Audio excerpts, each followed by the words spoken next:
What is the problem with not eating enough carbs?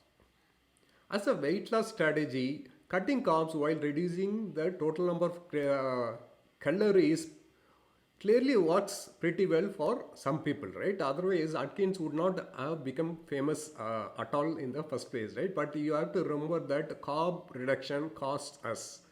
Okay, so and while most of us require some level of a carbohydrate to function at our best over the long term, right? Sure, you can temporarily cut down your carbs to reduce your weight, right? But for most of us, keeping carbs at a too low level may for long term may lead to disastrous consequences. Okay, this is especially true if you love workout, right? See, if you are a sedentary, you may require a need your needs of a carbohydrate would be much lower, right? So you may be able to get away with more restriction. But if you like to exercise regularly and enthusiastically, restricting your carb intake too drastically can lead to decrease thyroid output, increased stress hormone output. It may impair your mood, cognitive function, and you may lose muscle, and it will suppress your immune system as well, right? So, in other words, your metabolism will slow down, your stress hormone will increase, and your muscle building hormone will go down. Okay, so you may feel lousy, sluggish, cranky, and sometimes you may become sick as well, right? So most frustration of all is you probably don't even lose much weight in the long term, right?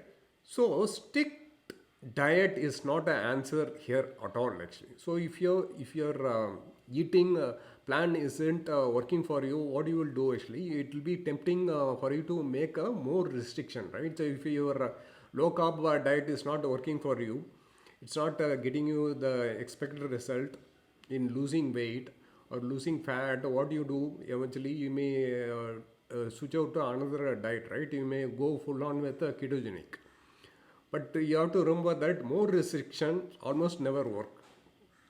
So don't take your nutrition to extreme, right, unless you have some extreme goals. And here, strategic moderation, right? I know these two words you may not like, actually, but strategic moderation is the only sustainable method to meet your goal. Okay, most of us need some carbs, right? Most of us will look good, feel good, and perform our best when we balance our nutrition with a reasonable amount of lean protein, healthy carbs, and quality fats, right? And your body is unique, right? So, and each of our body is unique. You are unique, so your requirement also will depends on your body, right, and your goal, and set up other parameter, right? So for example, it depends on your goal, wherein your goal could be weight loss or muscle building or maintaining your weight, right? Or it depends on your genetics as well, right? It's the different body type and medical condition as well, and carb source that you are taking, right? If you are taking from whether it's from refined carbs or it is minimally processed carbohydrate, right? And it also depends on your activity level, whether you are following a sedentary lifestyle or you are doing muscle training or strength training, or even endurance athlete, or even if you are a body builder, right? So it will vary on all this thing, actually, your carb requirement, right?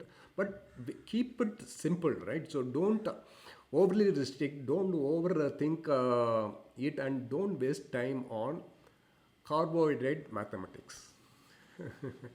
Okay, enjoy a wide variety of minimally processed, whole, and fresh foods, actually. Observe how you feel, look, and perform, right? Decide what to do based on the data you collect from your body, right? Not on what you think you should do. Fine. And the only rules comes from your body and your own experience. Don't follow any other body's dietary prescription for you, right? And most of all, for most active people, carbohydrate is your friend. Okay, if you like this video, please do share and like. I will record more such videos in the future. Until next time, cheers, God bless, bye bye.